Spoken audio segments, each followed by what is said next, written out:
তোমরা ছেলেরাও বাবা রাগ হইও না, বুঝতে শিখো বাবা। কে ফিরাবে তোমাদেরকে? কে ফিরাবে? কে ফিরাবে? কে ফিরাবে বাপ? তোমরা কি কোনোদিন মরবা না? আজ যদি মৃত্যু হয়, এই বেনামাজি জিন্দিগি নিয়ে কেমনে কবরে যাইবা? ঠিকবা কেমনে? এই নাফরমানের জিন্দিগি নিয়ে কেমনে ঠিকবা? এই জন্য আমরা প্রত্যেকেই প্রস্তুতি নেই। যদি ভাবতে শিখি, বুঝি, সামান্য অনুভূতি জাগে, তাহলে এই অনুভূতিটাকে কাজে লাগাবার একটা বড় সুযোগ।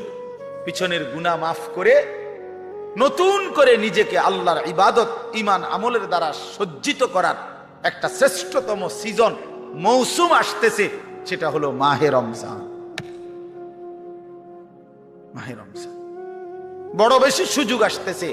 আল্লাহ যদি দয়া করে হায়াত দেয়, তো পিছনের সব গুনাহ মাফ করিয়ে নতুন সাজে নিজেকে সজ্জিত করার, আখিরাতের রঙে রঙিন করার, জান্নাতের রঙে নিজেকে গড়ে তোলার এক শ্রেষ্ঠতম মাস মাহে রমজান।